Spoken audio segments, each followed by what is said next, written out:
Good day everyone. So it's obvious that this 21st century is bedeviled by a serious relationship crisis, as epitomized by the abysmal rates of divorce in the Western world, and also as represented by the various online movements spearheaded by men who are giving up on relationships entirely. So that is the basis of this discussion as typified by the title of this video, which is Love is Dead.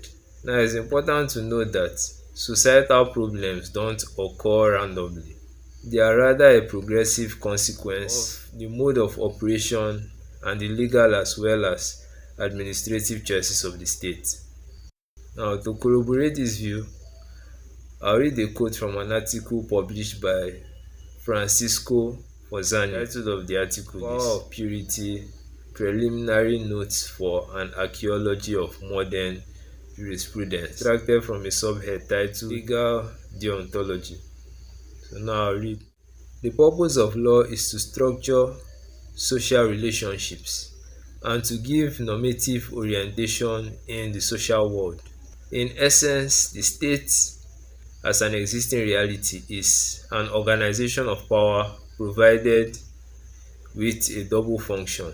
It provides society both with social and legal order. As a social order, the state exercises its power over a people and within a territory by establishing a social psychological synthesis of human relationships, themselves governed by the force of interest. Governed by the force of interest. So that quote partly answers the question because most aspects of life are regulated or influenced by public policy, and the sphere of influence of law is increasing progressively in this modern times. That is a problem which Natasha Tossell pointed out in her article on juridification. She referred to the problem of the increasing use of law to a process of bureaucratization, reification, and depoliticization of the social field, which transforms law into an instrument at the service of neoliberal governance. On that account, I would say the problem behind the problem of relationship crisis is neoliberalism. So to connect the dots and to explain this in much clearer terms, I'll read another quote from an article published by George Joan Rodriguez, an article on neoliberalism, and I'll pick a few quotes. So at the end, you all are going to see the connection and everything is going to be more understandable. Neoliberalism became hegemonic by the late 20th century, as a consequence of which nearly all in brackets if not all human activity is a form of economic calculation and so can be assimilated to the master concepts of wealth, value, exchange, cost, and especially price. Within such a society, men and women need only follow their own self-interest and compete for scarce rewards.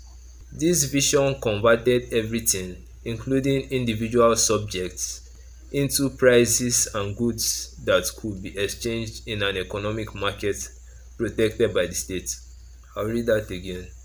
This vision converted everything, including individual subjects, into prices and goods that could be exchanged in an economic marketplace protected by the state. Put differently, Haig's conception was not merely about the economy but about how societies ought to operate. They sought to change how people viewed and engaged the world, and they were quite successful. Wackwan described it as a transnational political project aiming to remake the nexus of market, state, and citizenship from above.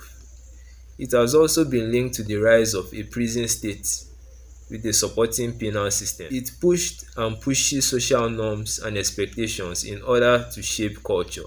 The economic sphere enlarges, eventually encompassing the entirety of social life, subordinating the other spheres of livelihood to support its purpose and further intensification. Morally deplorable as it merely breeds abuse and death. So before I move on to analysis, I would like to corroborate the position of Rodriguez with two other quotes. The first one was made by Eric Fromm in his article titled "The Present Human Condition", published in a journal titled The American Scholar in 1955. In that article, he stated that in the 19th century, the problem was that God is dead. In the 20th century, the problem is that man is dead. In the 19th century, inhumanity meant cruelty. In the 20th century, it means schizoid self-alienation. Interpret that more figuratively than literally.